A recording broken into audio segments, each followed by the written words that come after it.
Hey, Magic friends, welcome back. This is your Captain speaker here in Capnclyde MTG, and we've done it again. Finally, we've hit Decathlon event number 8, Singleton, and we've got a token. So, buckle up, boys and girls. Tray tables and seat backs are full upright position. I'm going to show you the list that I just put together that got me through this. And it took me, I'm not going to lie, probably a good 10 to 12 tries of going through this. Uh, Actually, probably about 4 or 5. But as I went through and I seen what the breakdown was and the game state and things like that, I started realizing that white-black was the way to go. Black was really close, but it missed that special oomph.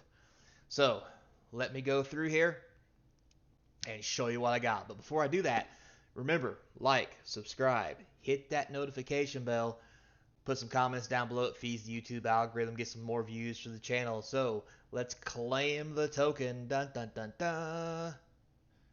Yeah. So we'll go back into this. Oh, no, we won't do it like that. I keep forgetting I don't want to play it again.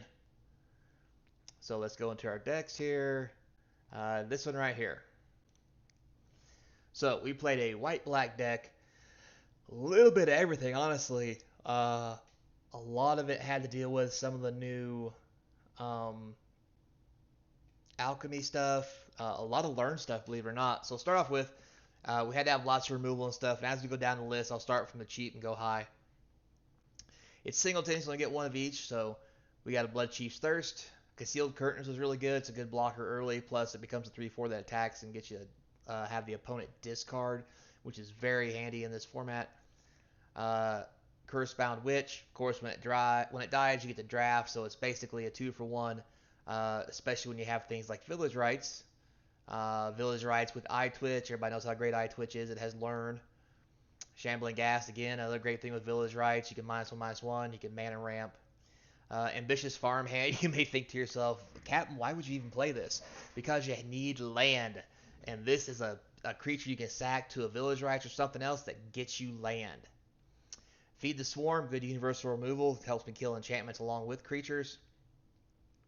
We have Flunk, another great removal spell. Hunt for specimens. More good learn stuff, which gives you creatures to sacrifice. And Fertile Grasp, great removal spell. Null Priest of Oblivion.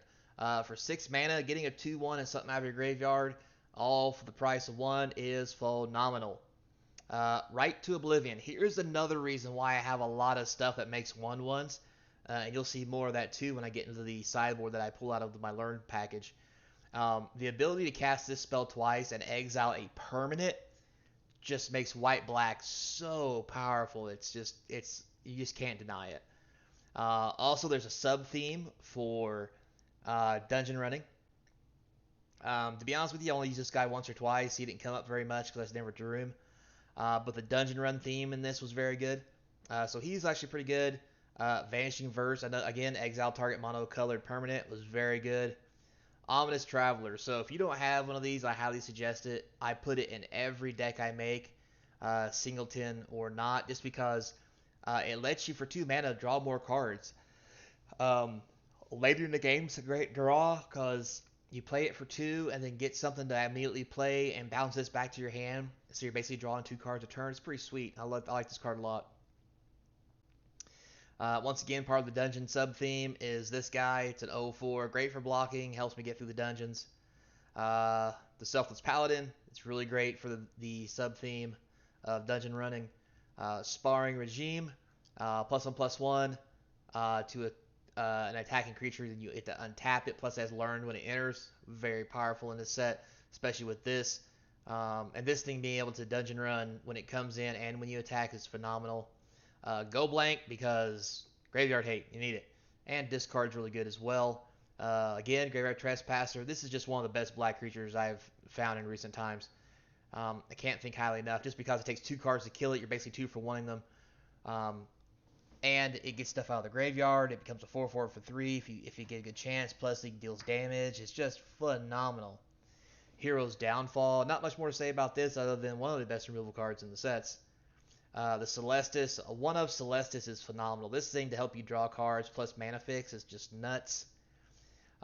Teleportation Circle. This is why I have a dungeon sub theme, and you see a lot of stuff that when it comes into play, it'll trigger stuff. Like Nadar itself was Paladin. You know, it triggers a dungeon run when it comes in. It's great to bounce that thing. The Gargoyle, you can bounce that thing. The Ominous Traveler, you can bounce that thing. There's just a lot of things that when they come in, you can bounce. The Ambitious Farmhand, it's a great card to bounce because you get to just keep going getting land. Um, you can bounce the curtains in case you want to discard them. So this was actually really good and actually was key in me winning my last game because I literally just bounced Nadar every turn. It was just nuts. Baleful Mastery, a great removal spell because it exiles, plus it can be cast cheaply when necessary, so definitely a home run. Hagar Mauling, great removal spell, that's land in times of need. Then we get into the big hitters. Soaring, obviously a powerhouse for obvious reasons. Another dungeon theme here. We have Barwin, the Clone of Undur. 3/3 when he comes in, you get the Dungeon Delve. You can swing with him and get Nadar out of the graveyard. It's just phenomenal. He's just really good. This is probably one of the biggest powerhouses of playing white-black is Edgar. This new card here, a 4/4, the other vampires get +1/+1. The vampire thing doesn't even matter. The fact that he's a 4 for a 4/4, and when he dies, he comes back into play and starts making 1/1 guys for you. That after 3 turns he comes back, they have to exile this card. Makes this card way too good. Hard to deal with. Very good for 4 mana. The next 4 mana powerhouse, Retribution. 4 mana for a 4/4 flying vigilance is the bomb. And if you get to use ability number 2 with it, God help them. And if it gets to 3 and you still have an angel, it's just bad times for everyone. Clearly Loth. This is probably one of the best powerful black planeswalkers that's been printed here recently. Especially with you sacking creatures in this a lot, it can really free up the 2/1s to make more 2/1s and more 2/1s without losing her. Kaya, 5 mana good removal spell for anything. Worst case scenario, you can put stuff back in your hand and make it bounce. Something else that does that is Lanessa, the Forgotten Archangel. 5 mana for a 4/5 with lifelink. Lifelink comes in very handy in this format. Not to mention the fact that when creatures die, they go back to your hand, so you can literally sacrifice creatures or send them to their death to pick them back up to get re-enter the battlefield triggers. It is a phenomenal card and a powerhouse. I found while playing this format, this card in particular was amazingly hard to deal with because you have to kill this first or any other creatures that you deal with just don't die. So, Rampage of the Valkyries. I'm not playing a lot of angels, but 5 mana for a 4/4 angel that when your angels die, the player sacrifices a creature is honestly good enough just on face value. But as you've seen, Lanessa's an angel. This makes angels. So I actually found it very useful. It actually helped me win a couple games too, just because I can block with it to kill something, and then when my angel dies, they have to kill something too. And if they try to remove my angel, then by killing it, then they still lose something. So it's 2 for 1ing all the time for 5 mana. It's just really good. Blood in the Snow. I mean, if you don't know about this card from watching my other videos, this thing is just house. I love it. I play with it all the time. I honestly think it probably should be, almost restricted or banned because of how well it can just swing matches. But anyway, great card, very good. It's a powerhouse. Definitely have to use this. Professor Onyx. On the high end, you need some cards that will do a lot, and this is one of them. The ability to gain life and lose 2 for your opponent by all the extra spells you cast is amazing. Plus the ability to dig. It's also a removal spell for 6 mana, so very great. Beat Hook Massacre. I mean, if you don't know about this card, then you don't play Magic.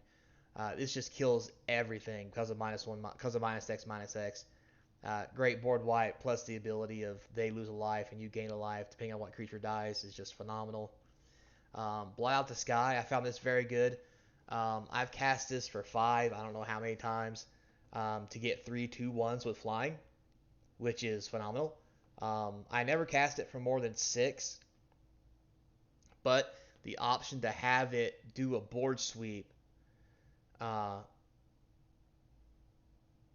then give you 2/1 tokens is just nuts.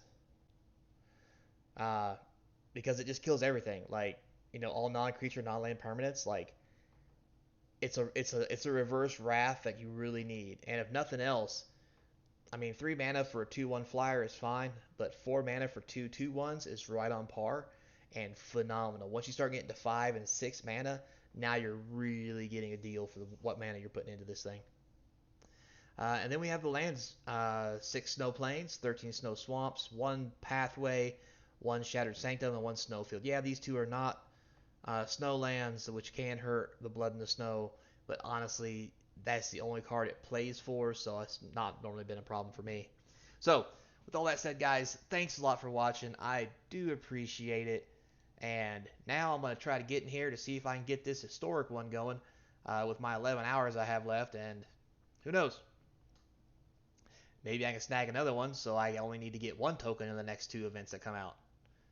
Boy, wouldn't that be nice? So, until next time, guys, remember, be kind, and I hope to see you across from the game table.